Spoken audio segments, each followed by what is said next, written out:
আসসালামু আলাইকুম। IMB news আপনাদের স্বাগত জানাচ্ছি। আমি মোহাম্মদ ইয়াসিন। সংবাদের শুরুতেই থাকছে গুরুত্বপূর্ণ সব আন্তর্জাতিক খবরের শিরোনাম, এরপর বিস্তারিত। ইসরায়েলের গাজায় নতুন সামরিক অভিযানে বেসামরিক হতাহত বাড়ছে। রাশিয়া ইউক্রেন যুদ্ধে পূর্ব ফ্রন্টে তীব্র সংঘর্ষ অব্যাহত। ট্রাম্পের শুল্ক নীতিতে ইউরোপীয় ইউনিয়নের কড়া প্রতিক্রিয়া। ভারত পাকিস্তান সীমান্তে উত্তেজনা প্রশমনে কূটনৈতিক তৎপরতা। ইরানের পারমাণবিক কর্মসূচি নিয়ে আইএই এর নতুন উদ্বেগ। আপনি যদি ইরান ও গাজার মানুষকে ভালোবাসেন আর ইসরায়েলের ধ্বংস চান, তাহলে সাবস্ক্রাইব করে আমাদের পাশে থাকেন। আসসালামু আলাইকুম। আপনি দেখছেন আইএমবি নিউজ টিভি সত্যের সন্ধানে। আমি মোহাম্মদ ইয়াসিন। এতক্ষণ শুনলেন সংবাদ শিরোনাম, এবার চলুন জানা যাক বিস্তারিত। ইসরায়েলের গাজায় নতুন সামরিক অভিযানে বেসামরিক হতাহতের সংখ্যা উদ্বেগজনক হারে বৃদ্ধি পাচ্ছে। গত ২৪ ঘণ্টায় ইসরায়েলি প্রতিরক্ষা বাহিনী গাজা উপত্যকার একাধিক এলাকায় ব্যাপক বিমান হামলা এবং স্থল অভিযান পরিচালনা করেছে। এই অভিযানে গাজার উত্তরাঞ্চলে বেশ কয়েকটি আবাসিক ভবন ধ্বংসস্তূপে পরিণত হয়েছে এবং শিশু ও নারীসহ বিপুল সংখ্যক বেসামরিক নাগরিক হতাহত হয়েছেন বলে স্থানীয় স্বাস্থ্য কর্তৃপক্ষ জানিয়েছে। গাজা স্বাস্থ্য মন্ত্রণালয়ের তথ্য অনুযায়ী সাম্প্রতিক হামলায় নিহতের সংখ্যা উল্লেখযোগ্য হারে বেড়েছে এবং আহতদের চিকিৎসা দিতে হাসপাতালগুলো হিমশিম খাচ্ছে। ইসরায়েলি সামরিক বাহিনী দাবি করছে যে তারা হামাস জঙ্গিদের অবকাঠামো ধ্বংস এবং জঙ্গি নেতাদের নিশ্চিহ্ন করতে এই অভিযান চালাচ্ছে। তবে আন্তর্জাতিক মানবাধিকার সংস্থাগুলো বেসামরিক হতাহতের বিষয়ে গভীর উদ্বেগ প্রকাশ করেছে। জাতিসংঘের মানবিক সহায়তা বিষয়ক সমন্বয়কারী কার্যালয় জানিয়েছে যে গাজায় মানবিক পরিস্থিতি অত্যন্ত ভয়াবহ আকার ধারণ করেছে। খাদ্য, পানি এবং চিকিৎসা সামগ্রীর তীব্র সংকট দেখা দিয়েছে এবং লক্ষ লক্ষ মানুষ বাস্তুচ্যুত হয়ে অত্যন্ত কষ্টকর পরিস্থিতিতে দিন চাকাচ্ছে। রেড ক্রস এবং রেড ক্রিসেন্ট সোসাইটি জানিয়েছে যে তাদের ত্রাণ কার্যক্রম পরিচালনা করতে ব্যাপক বাধার সম্মুখীন হতে হচ্ছে। আন্তর্জাতিক সম্প্রদায় থেকে যুদ্ধবিরতির আহ্বান জোরালো হলেও মাঠ পর্যায়ে সংঘাত থামার কোনো লক্ষণ দেখা যাচ্ছে না। ইউরোপীয় ইউনিয়নের পররাষ্ট্র বিষয়ক প্রধান বেসামরিক নাগরিকদের সুরক্ষায় উভয় পক্ষকে আন্তর্জাতিক মানবিক আইন মেনে চলার আহ্বান জানিয়েছেন। এদিকে মিশর এবং কাতার মধ্যস্থতা প্রচেষ্টা অব্যাহত রেখেছে এবং একটি স্থায়ী যুদ্ধবিরতি প্রতিষ্ঠার জন্য কূটনৈতিক প্রচেষ্টা চালিয়ে যাচ্ছে বলে জানা গেছে। রাশিয়া ইউক্রেন যুদ্ধে পূর্ব ফ্রন্টে তীব্র সংঘর্ষ অব্যাহত রয়েছে এবং উভয় পক্ষ থেকে ব্যাপক ক্ষয়ক্ষতির খবর পাওয়া যাচ্ছে। ডনবাস অঞ্চলে রুশ বাহিনী তাদের আক্রমণাত্মক অভিযান জোরদার করেছে এবং একাধিক গুরুত্বপূর্ণ স্থানে অগ্রসর হওয়ার চেষ্টা করছে বলে সামরিক বিশ্লেষকরা জানিয়েছেন। ইউক্রেনীয় সশস্ত্র বাহিনীর জেনারেল স্টাফ জানিয়েছে যে গত ২৪ ঘণ্টায় রুশ বাহিনী শতাধিক আক্রমণ চালিয়েছে এবং এর অধিকাংশই ইউক্রেনীয় প্রতিরক্ষা বাহিনী সফলভাবে প্রতিহত করেছে। তবে কিছু এলাকায় রুশ বাহিনী সামান্য অগ্রগতি অর্জন করেছে বলে স্বীকার করা হয়েছে। পক্ষান্তরে রাশিয়ার প্রতিরক্ষা মন্ত্রণালয় দাবি করছে যে তাদের বাহিনী কৌশলগতভাবে গুরুত্বপূর্ণ বেশ কয়েকটি বসতি দখল করেছে এবং ইউক্রেনীয় বাহিনীর ব্যাপক ক্ষয়ক্ষতি হয়েছে। খার্কিভ অঞ্চলে রুশ বাহিনী গ্লাইড বোমা এবং ড্রোন হামলা অব্যাহত রেখেছে এবং এতে বেসামরিক অবকাঠামো ক্ষতিগ্রস্ত হয়েছে। জাপোরিজিয়া এবং খেরসান অঞ্চলেও গোলাগুলি অব্যাহত রয়েছে এবং সীমান্তবর্তী এলাকায় বসবাসকারী নাগরিকরা নিরাপদ আশ্রয়ে সরে যেতে বাধ্য হচ্ছে। ইউক্রেনের রাষ্ট্রপতি ভলোদিমির জেলেনস্কি তার দৈনিক ভিডিও বার্তায় জানিয়েছেন যে তার বাহিনী সর্বাত্মক প্রতিরোধ অব্যাহত রাখছে এবং পশ্চিমা মিত্রদের থেকে প্রাপ্ত অস্ত্র ব্যবহার করে রুশ আগ্রাসন মোকাবিলা করছে।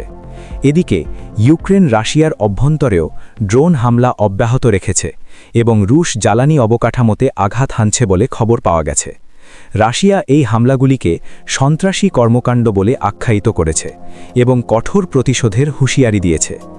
ন্যাটো মহাসচিব জানিয়েছেন যে জোট ইউক্রেনকে প্রয়োজনীয় সামরিক সহায়তা অব্যাহত রাখবে এবং রুশ আগ্রাসনের বিরুদ্ধে কিয়েভের প্রতিরোধ সক্ষমতা জোরদার করতে প্রতিশ্রুতিবদ্ধ।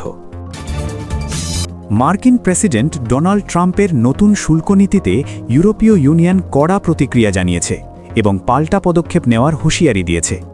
ট্রাম্প প্রশাসন সম্প্রতি ইউরোপীয় পণ্যের ওপর নতুন শুল্ক আরোপের ঘোষণা দিয়েছে, যা ট্রান্স আটলান্টিক বাণিজ্য সম্পর্কে উত্তেজনা সৃষ্টি করেছে। ইউরোপীয় কমিশনের সভাপতি জানিয়েছেন যে এই শুল্ক আরোপ অন্যায্য এবং বিশ্ব বাণিজ্য সংস্থার নিয়মের পরিপন্থী।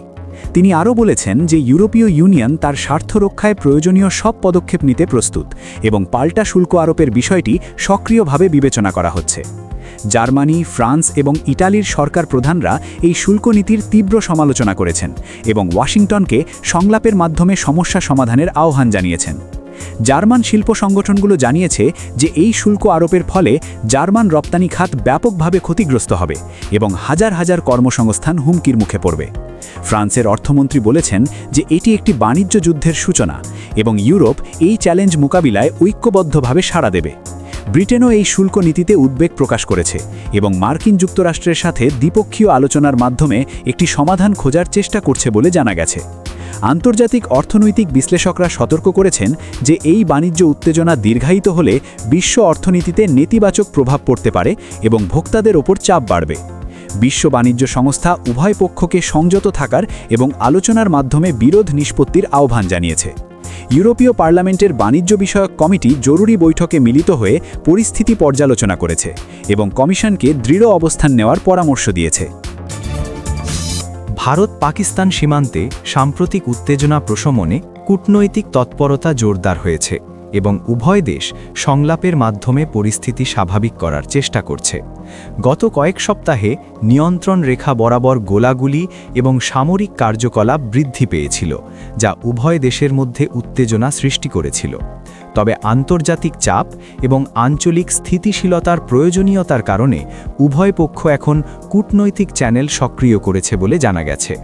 ভারতের পররাষ্ট্র মন্ত্রণালয় জানিয়েছে যে তারা শান্তি ও স্থিতিশীলতার পক্ষে এবং সমস্ত সমস্যা আলোচনার মাধ্যমে সমাধান করতে আগ্রহী। পাকিস্তানের পররাষ্ট্র দপ্তরও একই ধরনের বক্তব্য দিয়ে জানিয়েছে যে তারা উত্তেজনার হ্রাসে প্রতিশ্রুতিবদ্ধ এবং দ্বিপক্ষীয় সংলাপে সবসময় প্রস্তুত। জানা গেছে যে উভয় দেশের জাতীয় নিরাপত্তা উপদেষ্টাদের মধ্যে ব্যাক চ্যানেল যোগাযোগ চলমান রয়েছে এবং একটি আনুষ্ঠানিক বৈঠকের সম্ভাবনা তৈরি হয়েছে। মার্কিন যুক্তরাষ্ট্র এবং চীন উভয়ই দক্ষিণ এশিয়ায় স্থিতিশীলতা বজায় রাখতে আগ্রহী এবং উভয় দেশকে সংযম অবলম্বনের আহ্বান জানিয়েছে। জাতিসংঘ মহাসচিব উত্তেজনা হ্রাসের প্রচেষ্টাকে স্বাগত জানিয়েছেন এবং উভয় দেশকে আলোচনা অব্যাহত রাখার আহ্বান জানিয়েছেন। সার্কভুক্ত দেশগুলো এই উন্নয়নকে ইতিবাচকভাবে দেখছে এবং আঞ্চলিক সহযোগিতা জোরদারের আশা প্রকাশ করেছে। তবে বিশ্লেষকরা বলছেন যে দুই দেশের মধ্যে মূল বিরোধের বিষয়গুলো সমাধান না হওয়া পর্যন্ত স্থায়ী শান্তি প্রতিষ্ঠা কঠিন হবে এবং কূটনৈতিক প্রচেষ্টা অব্যাহত রাখা অপরিহার্য। ইরানের পারমাণবিক কর্মসূচি নিয়ে আন্তর্জাতিক পরমাণু শক্তি সংস্থা নতুন উদ্বেগ প্রকাশ করেছে এবং তেহরানকে সহযোগিতা বাড়ানোর আহ্বান জানিয়েছে। IAEA মহাপরিচালক রাফায়েল গ্রোসি জানিয়েছেন যে ইরান তার পারমাণবিক কার্যক্রম সম্পর্কে পূর্ণ স্বচ্ছতা বজায় রাখছে না এবং কিছু গুরুত্বপূর্ণ প্রশ্নের উত্তর এখনও পাওয়া যায়নি। সংস্থার সাম্প্রতিক প্রতিবেদনে বলা হয়েছে যে ইরান তার ইউরেনিয়াম সমৃদ্ধকরণ কার্যক্রম অব্যাহত রেখেছে এবং সমৃদ্ধ ইউরেনিয়ামের মজুদ বাড়ছে। এটি পশ্চিমা দেশগুলির মধ্যে গভীর উদ্বেগ সৃষ্টি করেছে এবং তারা ইরানের পারমাণবিক উচ্চাকাঙ্ক্ষা নিয়ে সতর্কতা প্রকাশ করেছে। মার্কিন যুক্তরাষ্ট্র ইরানের পারমাণবিক কর্মসূচিকে একটি গুরুতর হুমকি বলে বর্ণনা করেছে এবং কঠোর নিষেধাজ্ঞা অব্যাহত রাখার অঙ্গীকার করেছে। ইউরোপীয় ইউনিয়নের E3 দেশ অর্থাৎ জার্মানি, ফ্রান্স এবং ব্রিটেন ইরানকে IAEA এর সাথে পূর্ণ সহযোগিতার আহ্বান জানিয়েছে এবং কূটনৈতিক সমাধানের পথ খোলা রাখতে চেয়েছে। পক্ষান্তরে ইরান সরকার দাবি করছে যে তাদের পারমাণবিক কর্মসূচি সম্পূর্ণ শান্তিপূর্ণ এবং বিদ্যুৎ উৎপাদন ও চিকিৎসা গবেষণার জন্য পরিচালিত হচ্ছে। তেহরান IAEA এর প্রতিবেদনকে পক্ষপাতদুষ্ট বলে সমালোচনা করেছে এবং পশ্চিমা দেশগুলির দ্বৈতনীতির অভিযোগ তুলেছে। ইরানের পররাষ্ট্রমন্ত্রী জানিয়েছেন যে তার দেশ পারমাণবিক অপ্রসার চুক্তির প্রতি অঙ্গীকারবদ্ধ এবং অস্ত্র তৈরির কোনো পরিকল্পনা নেই। তবে আন্তর্জাতিক বিশ্লেষকরা বলছেন যে ইরানের পারমাণবিক কার্যক্রমের স্বচ্ছতা নিয়ে উদ্বেগ দূর হয়নি এবং এই বিষয়ে আন্তর্জাতিক চাপ অব্যাহত থাকবে।